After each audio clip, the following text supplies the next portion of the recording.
ప్రియ సహోదరి సహోదరులారా, ఈరోజు మనం హోలీ పండుగను జరుపుకుంటూ ఉన్నాము. హోలీ అంటే రంగుల పండుగ. కానీ మన ఆత్మకి ఇది ఒక ప్రశ్న అడుగుతుంది. నా హృదయం ఏ రంగులో ఉంది? కోపం రంగులోనా? అసూయ రంగులోనా? క్షమించలేని చీకటి రంగులోనా? ఇంక ఇతర ఏ రంగుల్లో మరి ఉంది? హోలీలో చెడు దహనం అవుతుందని చెబుతారు.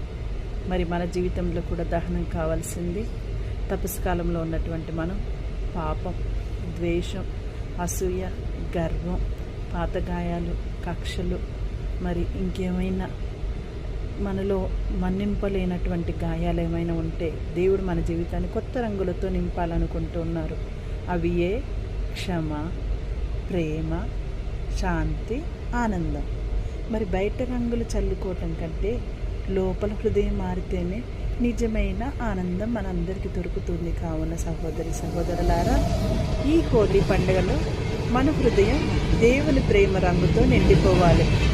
చెడును దహనం చేసి ప్రేమను ధరించాలి. ఎందుకంటే మనం చెడుపై మంచి విజయం సాధించాలంటే బైబిల్లో కూడా దావీదు గొల్యాతుపై విజయం సాధించాడు. దానియేలు సింహాల గుహలో రక్షణ పొందాడు. చివరగా యేసు శిలువపై మరణించి పునరుత్థానమై చెడుపై విజయం సాధించారు. చెడుపై మంచి విజయం, ఇది రెండు సంప్రదాయాల్లో కనిపించేటువంటి మరి ఆధ్యాత్మిక భావన. కావున ప్రియ సహోదరి సహోదరులారా, రంగులు అనేవి ఆనందంగా మనకి కనపడతాయి. రంగులు ఇంటి ముందు మనం ఏదైనా అద్దినప్పుడు ఎంత ఆనందం అనిపిస్తుందో మనకి కొత్త జీవితంలో అనిపిస్తుంది. అలాగే మనం మంచి దుస్తులు రంగులు ధరిస్తే కొత్తగా కనిపిస్తాము. మరి హోలీలో రంగులు కొత్త ఆరంభాన్ని సూచిస్తాయి.